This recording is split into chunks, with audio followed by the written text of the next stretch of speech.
Krista. Hi, Chris. Thank you so much for being with us today. Thank you for having me. How do you inspire peace with young children? It's a very good question. I think one of the things you have to do is build a relationship with them so that they can trust you and recognize that what you're offering them is a safe space for them to be themselves. When you do that and you take the time to get to know them and the time to create that kind of space where they can ask questions, where they can engage, where they can be themselves, it allows for that relationship. So when there's challenges or concerns, you can walk with them in those spaces to help encourage that shalom. Are young people smarter than old people think they are? I mean, definitely. I think the challenge these days is with communication. I think our young people are used to communicating in a different way. I think the danger there could be if we don't continue to engage our young people and challenge them to engage outside of those spaces like social media. I think we could be in danger of our young people heading in a certain direction where they don't know how to have personal relationships with each other. But I think oftentimes they are definitely smarter than we think they are. Mm-hmm. Do you think that the technical forms of communication that young people are super used to disrupt that shalom? It can. I think it also can be used to an advantage. I think of myself, who didn't have a cell phone. You know, I didn't have a cell phone till after college. Mm-hmm. Honestly, I didn't even really use a computer on a regular basis until I went to college. So I think about someone like my niece, who's 7 years old, who just knows how to use a cell phone, knows how to use a computer, knows a lot more than I did probably 10 years ago in my adult life. So I think it can be a disruptor. But I also think it can be a real advantage for our young people if they're taught how to use it appropriately. What's the best way to get better at communicating with young people? Listening first. I think that's the big thing. I think when we walk into a situation and try to ascribe certain things into that context, I think we miss out. But when young people, I have found that when young people know that you care about what they think and that you care about who they are, you have a different story and how you build a relationship with them. There's trust. There's a trust built there. I remember doing some week-long camp counseling where we'd stay over overnight. So you're with those kids for 7 days in a row. Sure. And I remember I learned my interaction with the kids would go really well is if I would set up boundaries fairly early, like the first day, here's the rules and I'm the boss, so you're going to do. But after that, treating them all, talking to them as if I was just talking to another adult, not in a patronizing way. Talk to a 6-year-old like this, but talking as if I was just talking to another adult. And they always seem to connect with that. Oh, that makes a lot of sense. I mean, structure is something that's important for anyone, honestly, but young people often don't know they need structure. But if you create, to your point, you set the rules and the boundaries up front, right? And so that was the structure. That was the structure that was created. But then if you move on from there to really get to know them, I think then there's an understanding of, and you have to hold to those boundaries and those structures, right? Because if you also say those are the boundaries and the structures, and then you kind of, as yourself, are not consistent, young people see through that. And immediately are like, oh, well, these don't really matter, or this doesn't really matter, or I don't have to take this person seriously. So to your point, it is important to have that structure and those boundaries and set up those kind of guidelines, particularly for a classroom, if you're talking about in a school and a classroom. But yeah, I think the building that trust goes a long way when you really take the time to get to know them. What part about being in the position of a teacher or a taskmaster requires an additional amount of emotional maturity that your average adult might not need to require because You can't really show your or can you show your emotions to your, students if you're having a really bad day? Like, what's it like expressing weakness, and what's it like, having to present an extra sense of emotional maturity when working with young people? Sure. I mean, I will preface this by saying I'm not a teacher. I'm definitely an administrator, so I may be speaking a little out of turn, but I don't think it's about not showing emotion. I think it's about transparency. And of course, you have to have boundaries with that, right? But I would say that I think if you are real, I think when students, I can give you an example. We had a teacher at the school where I work who experienced a death in her family that was, of a parent. And she was really going through it. And she shared that with the students. And she shared how difficult that was for her and the loss. And the students rallied around her, prayed for her, provided things for her. And that was a real testimony. But I think they've experienced loss themselves, so they could identify with that. And the teacher was willing to be transparent about, what she was going through. And I think that made a difference. What's the difference between connecting with a young person, like a student like that, and receiving, encouragement or prayer or something like that while you're going through something, versus like kind of the weird, like relying on a young person, like maybe it's a child or a student, and saying it's like, I kind of I need I need the presence of these young people to help me feel better, almost like a crutch. So that's where I think maturity comes into play. Because I do think I think in the helping industries, education, social work, I think the challenge can be there that people get into that. Not the challenge, I shouldn't say, because I think a lot of people get into those spaces because of maybe a good teacher they had, a good experience, someone that has poured into their life. And so they might have had their own challenges or their own experiences that brought them to that place. So I think that emotional connection to that is not necessarily bad, but I think it can be challenging if your own identity is wrapped up in needing people or children to respond to you in a certain way. That's not a healthy place to come from. And I think, we all have those things, right? We all have those things that we struggle with. And I think the maturity comes into play when you know yourself and you know what your own personal challenges or strengths and weaknesses are, and being able to take that to the Lord. So you have to be able to rely on prayer. I mean, prayer in ministry of any sort, whether you're at a Christian school, which is where I'm at, or if you're in another type of Christian ministry, is really reliance on the Lord, faith, prayer, recognizing that the Lord is in control. So when you have situations with students that might be difficult to navigate or challenging in some way, you can really go to the Lord for the strength and for the wisdom for that situation. But I do think if that is a personal struggle and your tendency is to get your energy off of needing other people, that you just need to be aware of that and have the tools and the resources to kind of combat that, just as anything else, any other challenge you might have.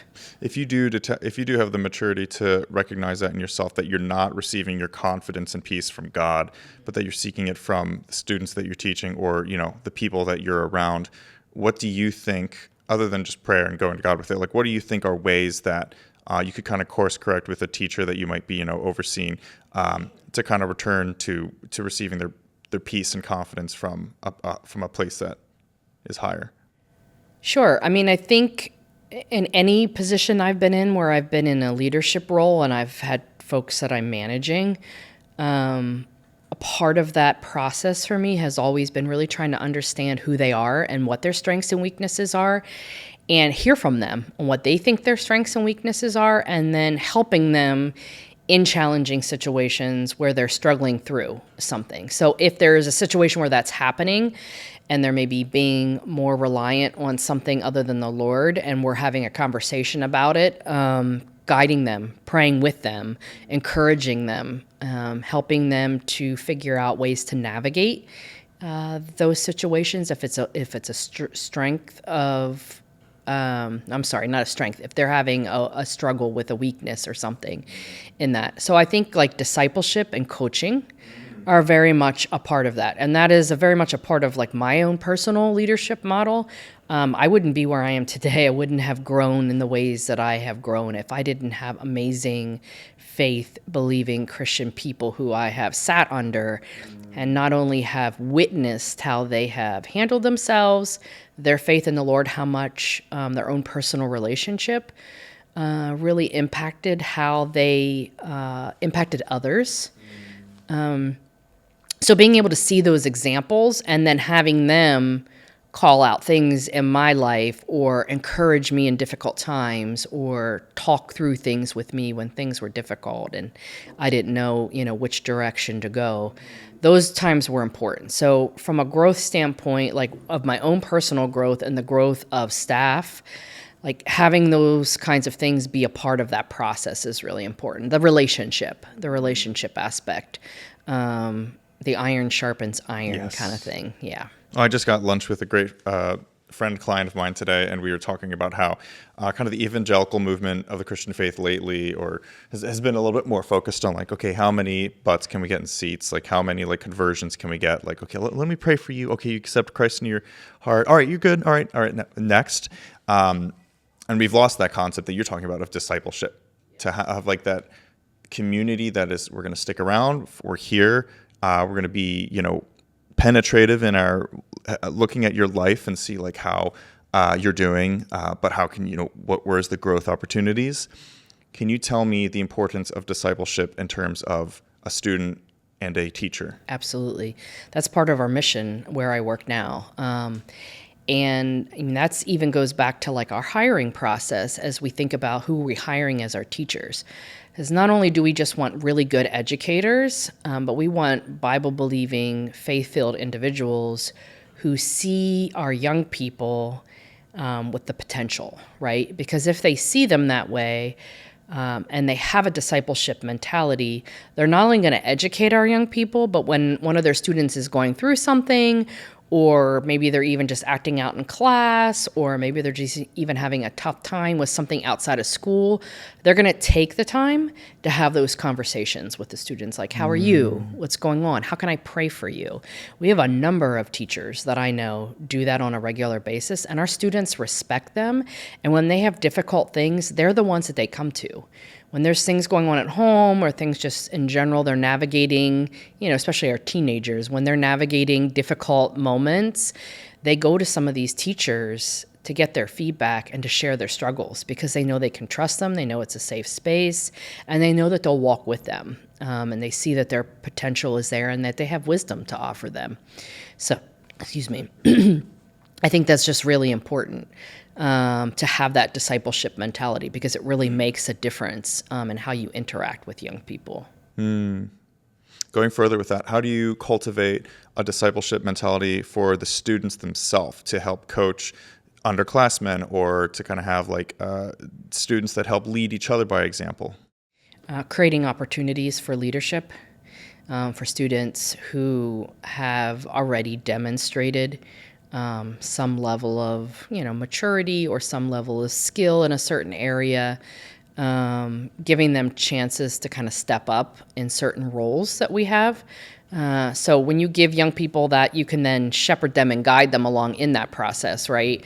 And then they're just naturally. I can give you a perfect example. Our girls volleyball team just won their championship. And they went from not only needing to build skills from the beginning of the season, but the coach was committed not only to building their skills, building their ability to work together as a team and communicate well, but also in their spiritual growth. And from the beginning of the season to the end of the season, it was a completely different team. You saw the girls encouraging each other. You saw them praying for one another. You saw them working together and just communicating better in general and just being a much more like supportive, peace-filled, to your point, team. And that is not how it was at the beginning of the season. It was a little bit of a mess. But these young ladies came a long way, and some of them stepped up in those roles themselves to take on the leadership of the team. I mean, some of it was the coach, but some of it was some of the young ladies, particularly the seniors and some of the older young ladies on the team. They called one of the young ladies the chaplain of the team. So I think when you encourage people, young ladies and young men, to be able to step up in that way, you're gonna see them kind of move into that space naturally. When somebody they know believes in them, and has identified, a leadership opportunity and gives them that space to step in, I think our young people naturally will do that. How do you handle a bully? In many different ways. So what I'm used to, and a lot of the contexts I've worked at community centers, I've worked at job training programs for teenagers, and I've worked at schools. And what I've learned is that there's typically something going on behind the bullying. So you absolutely need to have recognition that bullying is not okay, right? You have to set that culture that it's not okay to be a bully in a space, that we're not going to let bullying go on. But if you really want to restore people and you really want to be a part of that process, you can't just simply have a no tolerance process to the point where no tolerance means you've acted out and you're gone, right? Because if they're gone, there's no ability to work with them. But there does have to be consequences. So I think having clear consequences of bullying has to be one aspect. But then what is the process of restoring that person back to the community or the individual in which they were bullying? And I think if you work through that process and the person really never gets there, then they might need to be dismissed from the program or the school or whatever the situation. But I think if you start off from a place of, hey, what's going on with you? Like, why would you even say this to somebody? Why would you treat someone this way? Is this how you want to be treated? I think that gets young people thinking about what they want. And, oh, well, maybe I don't want to treat others this way because I certainly don't want to be treated that way. So I think if you can get to the root of what's going on there, and then, of course, being a person of faith, I really strongly believe that Jesus Christ has to be a part of that transformation ultimately. But I would say there also just needs to be clear expectations. There needs to be repercussions. If kids do those kinds of things, there needs to be consequences to it. But there also needs to be a process of restoration. And kids need to be able to see what that looks like because they often don't know what that looks like on their own. We talked a bit earlier about how a kid's home life can sometimes come to school, and a teacher or yourself might sit down with a student and hear, in detail about some awful stuff that's happening. Is there ever a time where you're like, that's that, like, let's limit it there, and that's home life, and now you're in school life, or are you kind of pretty open minded? It's like, no, you can talk about anything and everything with us. What does that look like? So in the context that I'm at now, we invest in providing certified counselors. So, not only at our high school do we have like a guidance counselor, but we actually at both our lower school and our upper school have counselors. And that's important because kids need to have a space to be able to talk about things. That might be the only space they actually do have for someone to listen to them. So we do provide that for our young people. And then, like I had mentioned before, we have a lot of teachers that really take the time, actually most of our teachers in a lot of different ways, take the time to get to know their students. And we'll have one-on-one conversations about, hey, what's going on with you? I noticed something's a little different, or, and sometimes that might be because something's going on at home. So I think we create that space for them to be able to talk about those things. And I think that is necessary. I don't think you can compartmentalize. It's the same thing when you're an adult at work. Yes, you have to go to work and you have to get your job done. But I know, like for me, I know how that can easily bleed into your work. And if I notice quality of work going down, or, tasks not getting done, or all of a sudden conflict is happening between staff people, oftentimes it's because something's going on in their life, right? They might have a health issue, something might be going on at home. You just really never know. So I think it's just, you can't compartmentalize those things, I guess is what I'll say. Can you give me an example of a boundary that you might set with a student who's sharing sharing everything with you? Is there ever a time where you're like, let's set a boundary. We don't feel comfortable discussing that. Or are you really comfortable being kind of like, for lack of a better phrase, the second parent or a teacher feeling like that? I am able to fill that role for you because I can detect there's such a brokenness at home. So, I mean, we also do provide training, and we actually do a professional ethics from an education standpoint training. And so, as we talked about boundaries before, there have to be boundaries between adults and young people, and a number of physical boundaries. There have to be also emotional boundaries. So I think when you start sensing that something is going a certain direction, that can be the time where you need to say, okay, this is maybe something I shouldn't really be addressing with the student. And so that's, like I said, when our counselors can start getting involved and having more like the appropriate context for some of those maybe more difficult things. We had a situation recently where one of our teachers didn't feel comfortable discussing something with one of our young men. And that teacher let our dean of students know, right? And so then he kind of stepped in and addressed that conflict. So professional boundaries are very important. Both physical and emotional boundaries are very important. And so we do provide training around those kinds of things to help people identify what are the right situations to enter into and when it's maybe time to bring in someone like a professional, like a counselor or somebody to get involved in the conversation, or another administrator or somebody like our principal or our dean of students or someone like that that maybe can address that, can bring the family in to discuss it with them, those kinds of things. So, Wow. Is Jesus a filter in which all the education, administration, sports, everything passes through to kind of flood this color of light onto the students? Or is Jesus kind of like the bedrock of which the foundation is built?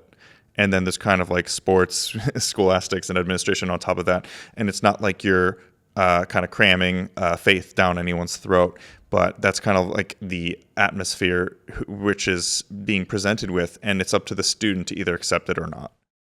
I mean, it's always up to the student to accept it or not, right? It's always up to each one of us to accept it or not.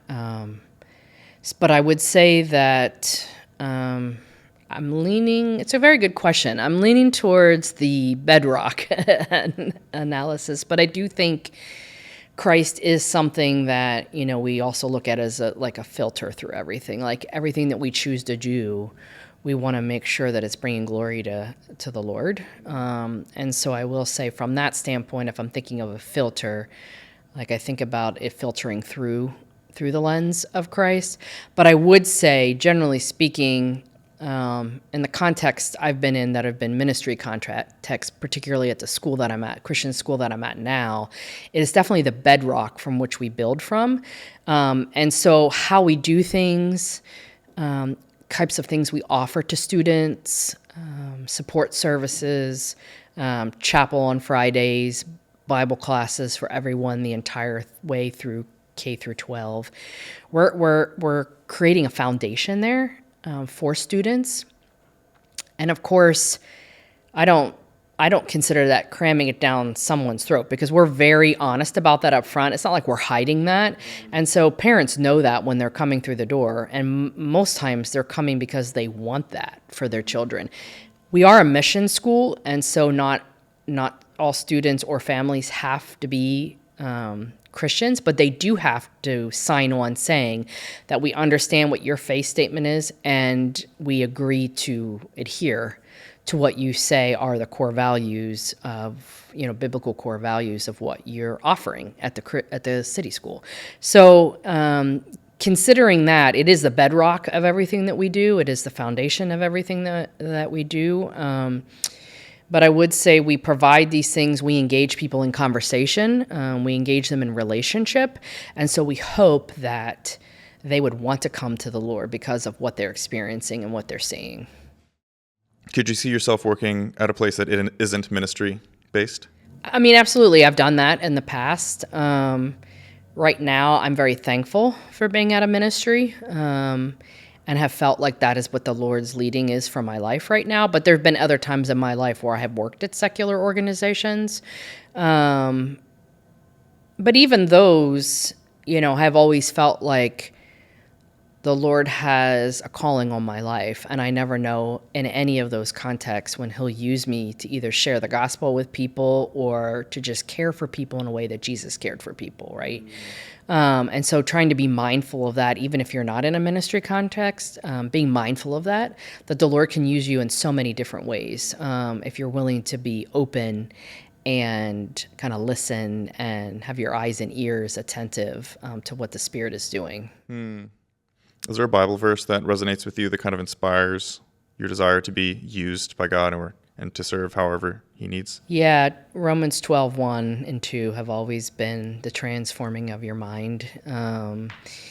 That has always been something that's been on my heart, just knowing that like I need to submit myself to the Lord to be transformed by him so that I can do the work that he calls me to. That it's really him doing it through me and not in my own strength. Now, practically day by day, I find myself sometimes operating in my own strength, but trying to constantly come back to that and listen to the Spirit calling me to submit myself to him and what he's trying to do through me, in and through me, has always been a core tenet of myself and kind of that growth concept of wanting to constantly grow, be sanctified, be transformed by what he's doing in and through me. Wow. I read earlier today, it takes a lifetime for God to be done with you. That's the truth. Not there yet. I feel like some people think it's like, oh, as soon as I beat this, whatever, as soon as I beat my anxiety, as soon as I am, then I can start my life. It's like, okay, this vague, sometime between the age of like 25 and 60 or something, I'll be fine, and then I can start life. But like, no, you're going to be growing or Absolutely. not until you're done. So. Yeah, I heard a pastor say in a sermon the other day that your 60s and your 70s are actually typically your most productive time at your life because you have the wisdom at that point to know how to give back and how to speak into other people's lives. And you've navigated things, right? That the Lord has given you situations to navigate and you've kind of learned how to trust him. And so I think I just thought that was really cool because I think, a lot of us who are in the middle of our careers, we think, okay, we're getting there, but it's like, okay, we have a long ways to go, a long ways to go. Yeah, I'll call you sometime. You can remind me of that sometime, Chris. I forget. Oh boy. How much of inspiring the growth in young people requires patience to understand that they aren't mature because they haven't had the chance to mature yet? A lot of patience. Yeah, I give our teachers a lot of credit because I think most of them have an inordinate amount of patience to work with our little ones. Everyone has their strengths, right? So, from our kindergarten teachers to those teachers, our special teachers in math and reading and science at the high school, they're working with different age groups and everyone kind of has their specialty. Some people never would want to work with high school students and some people would never want to work with kindergartners. So, it's relative in some sense because we all have our own gifts and our interests, but I would just say that being a teacher requires a lot of patience. It requires being able to see someone, as I mentioned before, for their potential and not just where they're at now, and recognizing that it's a process of getting them there. Why should someone in the Northern Liberties area consider sending someone to city school? Well, because we have an excellent education, just to start with. But in reality, one of the things we used to say is that who you learn with matters. And I think if you're only with people who look like you and are of the same economic status as you, you're missing out because you're missing out on a whole group of people that maybe learn differently, experience things differently, have different skills and gifts to bring to the table, and a different understanding about life, which when you go into a job, you have no idea who you're going to be interacting with, right? And I think that being in an education system where there's a diversity, really truly a diversity, not just racially or physically, but even economically, can can make a difference, I think, in how you view the world. Your willingness to be empathetic to people that might be going through something different that you would never have understood because it's so far from what your own personal experience is. So, and I think that goes both ways. I think that can go from someone who has a lot of struggles in their life to experiencing someone who maybe their home life is more stable, to someone whose maybe home life is more stable, to understanding what people go through when, job isn't always there and family dynamics are difficult. I think you can learn a lot from that on both sides of the coin. And so we have a lot of families that have economic challenges. And so we are a scholarship school to be able to provide those opportunities, but we have a number of families who pay full tuition too. So that beauty of that diversity goes way beyond just race or ethnicity. And so someone in Northern Liberties, I think they could get a great education, but also have experiences that they might not have other places, experiences and learning how to navigate relationships differently. Do you think the students are aware of how much of a gift their education at city school is? I think the older they get, the more they realize that. We've had a number of our alumni come back and say, I didn't appreciate this until I left and went to college and realized, wow, you actually prepared me for college. Or I learned about this in high school and some of my college, classmates didn't learn this, or my teachers actually really cared about me and I never really thought about that, but you actually cared and have followed up with me, or different things like that. And so, hindsight is 20/20, right? I think a lot of our alumni leave and they realize, oh, this was a really great experience. But I think that's human nature, right? Yeah. Have you had any adversities with AI plagiarism or that whole new tech is shaking up how young people... Yeah, that's funny that you brought that up. I was literally having that conversation with one of our principals today. So we had heard recently about a Christian university who is really trying to kind of be ahead of the game and use AI to their advantage by teaching students from a moral and ethical standpoint how to use AI, because there's obviously some really great benefits to using AI, right? But then also recognizing what the drawbacks are to AI and where some of the challenges can come in, or even ethical questions about AI. So we were just discussing that today and saying, like, what does that look like for us? Because we have noticed an uptick in some like our English classes and things like that with papers being submitted. And we do have ways of checking that. So we can we have some checks and balances in place. But talking with students about what is the appropriate way to use AI and cite things from the internet, as opposed to taking something and just reproducing it through ChatGPT or some other source that way. So yes, we have seen some challenges. I mean, I wouldn't say we're not having like major problems with it, but from time to time we'll catch things that maybe just aren't completely, we can tell they're not completely authentically that student's work. And then just having those conversations, like I said, on how do you appropriately use AI, as opposed to, just reproducing something you got off the internet. We talked at the beginning of our conversation today about communication and technology, like texting and how young people communicate with each other. Do you see AI impacting how young people are learning to communicate with each other? Basically saying, I got to break up with my girlfriend and I'm going to use chat to like generate a thing, or I'm going to send this tough email to my teacher or administrator, and I'm going to use ChatGPT to write the email for me, using the machine to communicate rather than using exercising that brain and actually typing out an email. Do you see any effects with that? Well, I think sometimes that is the danger, right? I mean, I think,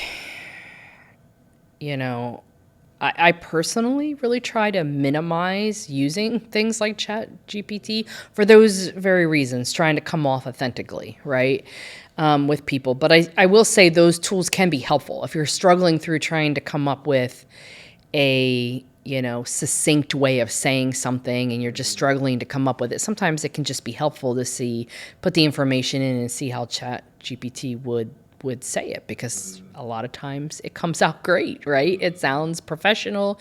It sounds like it comes across in if you tell it what tone you're looking for, it can come across in a certain kind of tone.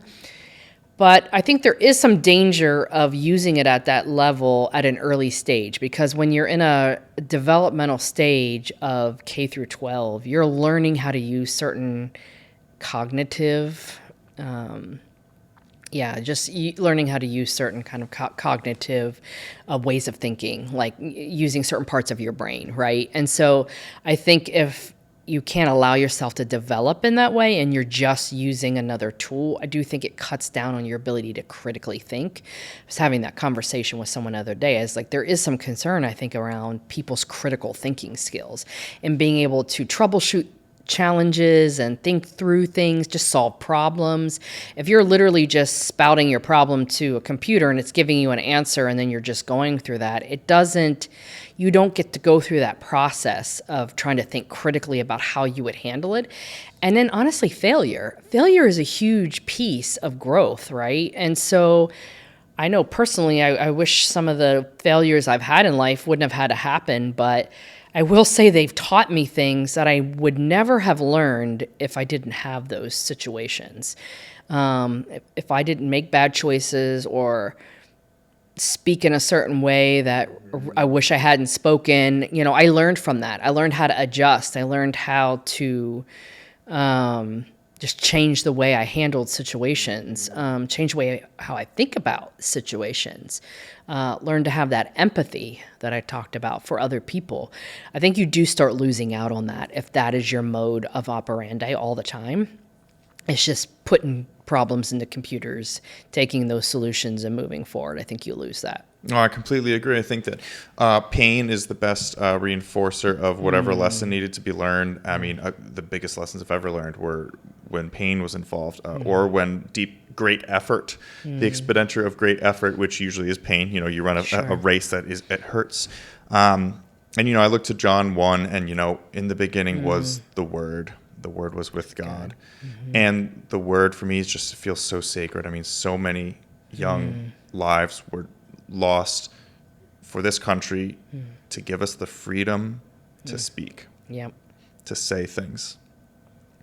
And the thought of teaching our young people to surrender that ability to speak freely, to use your mind, to critically think, and to give it to the machine who God knows where it got that code from to write whatever, and to not experience that pain, that effort. Like they say, on the first day, God created light, separation of light and dark.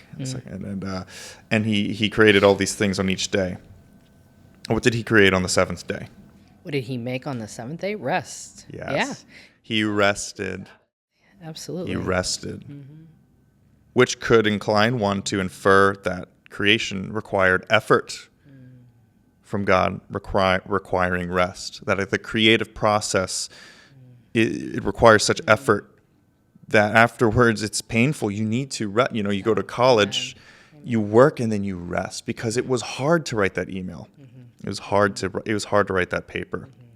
But then you're done and you rest. But to do something that requires no effort, and humans are great at finding ways to do things with no effort. Yeah, pain and tribulation are things we try to avoid. At all costs. And we're good at it. We sure are. Escapism is another good one. Yeah. Tell me, how does adventure play into an experience at City School? Creating spaces for our young people to kind of like hang out. Like the lunchroom is the lunchroom. Recess is recess. We have after-school programs, clubs, athletics, different things like that. I feel like those are a lot of the places. Even sometimes our special classes, like what we consider specials, are things like art, music. High school might be like creative writing, things like that. Typically those are spaces where students kind of get a chance to be a little bit more their own selves. Of if they're really into art, they can express themselves. If they're really into sports, they can express themselves those ways. And then, at the beginning of the school year, we do retreats and things like that, so the kids can get out of the city and can just have some fun and do things that maybe are a little outside of what their experiences are, and just kind of be adventurous. And so, yeah, we're always kind of trying to create those kind of spaces too, where kids can have fun. We have like a Thanksgiving meal at our upper school this week, and the kids are kind of like helping to plan that, and so just like ways to be like a little bit more themselves, do things that they think are fun, maybe a little outside of the box, a little more creative, those kinds of things. How does City School push students out of their comfort zone? I think, well, academically, I think we're always trying to provide a rigorous environment to challenge students, to challenge their minds. Our mission is to train minds and disciple hearts. And part of that training minds is to challenge students to think outside the box and challenge them to come up with their own thoughts, have their own thoughts about things. So, like when teachers in the classroom, it's like, when they ask questions and kids respond, any given time a teacher might challenge them to say more, right? To elaborate and to develop their own thoughts. And so we're always kind of trying to do that from a trained mind standpoint. But then leadership skills, I think, is another one, giving students opportunities to have leadership opportunities to step up and learn and things like that in those kinds of ways as well. What's next for City School? What's next? That's a very good question. I have lots of thoughts on that. I think, well, for me, in my role, raising money is always a big component of that. And so resources and funds to be able to serve students and families where they're at is really key. And so that's always a part of what's next for us. But then I think, finding ways to partner with other schools, partner with other organizations is a big one. Continuing to provide new opportunities for our young people. Our upper school students do service as a part of, they have to do so many service hours as a part of what they do in their curriculum. But even at our elementary school level, we'll partner with a local agency, and I know that they just collected food to give out. They've done a lot of different things to kind of give back and stuff like that. So we're always looking for new ways to expose our young people to different things and to get them involved where they can have different kinds of experiences, different types of levels of education. We've been looking at kind of expanding more into the STEM space and just making sure our arts and music, we be able to expand upon that. So if young people really want to focus on arts and music, that would be an area that they could really grow in when they're with us. We have some pretty talented art and music staff at the school. And so, yeah, just finding creative ways to engage our young people. We really feel our well-rounded education is important. And so, as we navigate that, just determining different ways and different people to connect with to be able to offer those opportunities. Amazing. Where can we find City School? So our lower campus is in the Fairmount community, not far from the Art Museum, across from Girard College. We're at 24th and Girard. And then our Poplar campus, which is our upper school, is at 6th and just south of 6th and Girard on 6th Street. So that's where you can physically find us. And then we're at www.cityschool.org is where you can find lots of great information about us. Krista, thank you so much for coming. This is awesome. Thank you. It's been fun.